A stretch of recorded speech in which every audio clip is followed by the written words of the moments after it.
Hello everybody, welcome to my channel.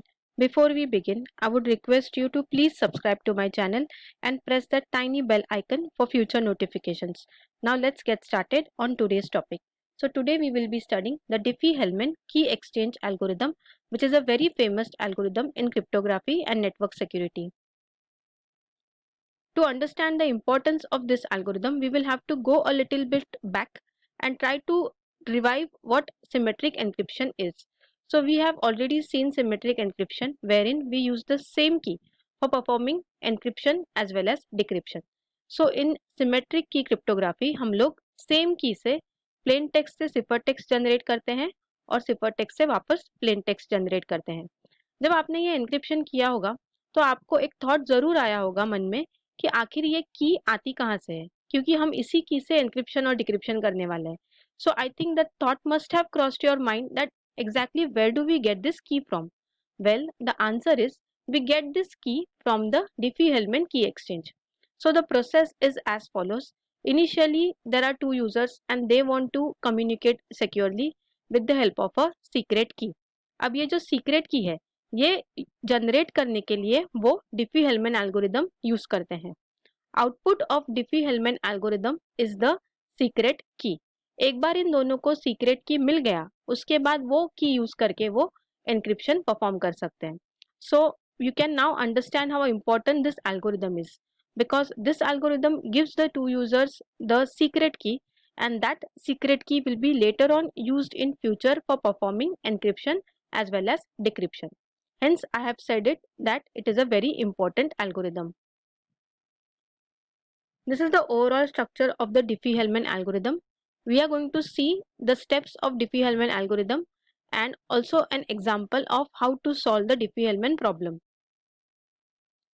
So let's talk about our two users. We have Alice and we have Bob. अब इन दोनों को secret की generate करनी है ताकि वो सीक्रेट की से वो फ्यूचर में कम्युनिकेशन कर सके. सबसे पहले एलिस ने एक सीक्रेट सिलेक्ट किया. तो एलिस का सीक्रेट क्या है? अभी एक वैल्यू है 5. सिमिलरली बॉब ने भी एक सीक्रेट सिलेक्ट किया है. The value of Bob secret is 4.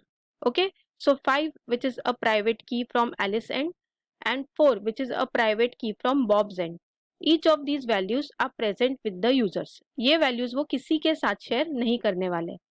इसके अलावा अब उन दोनों को दो values चाहिए. So now they agree upon two numbers. One is a prime number and other is the generator of that prime number. So Alice और Bob ने अब दो values agree किए हैं आपस में. एक है prime number 13 और दूसरा है generator 6. तो अब एलिस के पास कितने वैल्यूज हैं? 3 वैल्यूज हैं. 13 which she shares with Bob, 6 which she shares with Bob and 5 which is private to her. Similarly Bob के पास भी 3 वैल्यूज हैं. Again 13 and 6 which Bob shares with Alice and 4 which is private to Bob. So ये तीन values अब इन दोनों के पास हैं. आगे now they are going to calculate their public keys. So the formula for calculating the public key is G raised to private key mod P.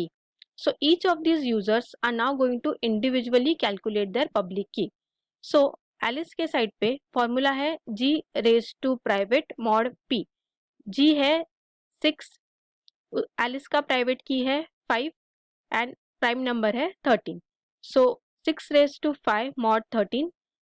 इस calculation के बाद the result that we get is the public value is equal to 2. सो अब Alice ने public value calculate की है that is equal to 2. Now Bob same method use करेगा और अपना पब्लिक की कैलकुलेट करेगा. वो भी वही फॉर्मूला यूज करने वाला है g raise to private mod p. G है 6, प्राइवेट की है बॉब का 4 और पी है 13. So accordingly Bob will calculate 6 raised to 4 mod 13. Answer of this calculation is 9. So Bob को उसका पब्लिक की मिल गया है that is 9. Alice को उसका पब्लिक की मिल गया है that is 2. So अब इनके पास 4 वैल्यूज हो गए. P था, G था, प्राइवेट 5 था और पब्लिक की इन्होंने क्या कैलकुलेट किया है 2. सिमिलरली बॉब के पास भी 4 वैल्यूज है. P है, G है, उसका खुद का प्राइवेट की है 4 एंड पब्लिक की है 9. Now in the next step they are going to exchange their public keys, only the public keys. Okay, private keys are not going to be exchanged. जो अभी कैलकुलेट किए हैं ना पब्लिक कीज, अब वो exchange हो जाएंगे. मतलब Alice will send her public key to Bob and Bob will send his public key to Alice. अब एलिस के पास बॉब का पब्लिक की आ गया. सो अब एलिस कैलकुलेट करेगी एक shared secret value. Shared secret value का फॉर्मूला है shared public key raised to private key mod p. shared public key raised to private key mod p. so shared public key मतलब जो Bob से receive हुआ है वो है public की. सो पब्लिक की अभी एलिस को 9 मिल गया था which is a public key of Bob raised to 5. 5 is her own private key from here and mod 13 because 13 is your prime number. Similarly on Bob's end, Bob will calculate shared public key which is 2. 2 is the public key of Alice which Alice has shared with Bob. So 2 is that public key raised to Bob's own private key, that means this value 4 mod 13 because 13 is your prime number. So ये calculation के बाद Alice को मिलता है shared secret 3 and similarly Bob को भी मिलता है shared secret 3. सो अब इन दोनों के पास एक सीक्रेट की आ गया है of value 3 and then using this key they are going to perform encryption and decryption in future. So remember that Diffie-Hellman algorithm is never going to help you to generate ciphertext or to recover the plain text.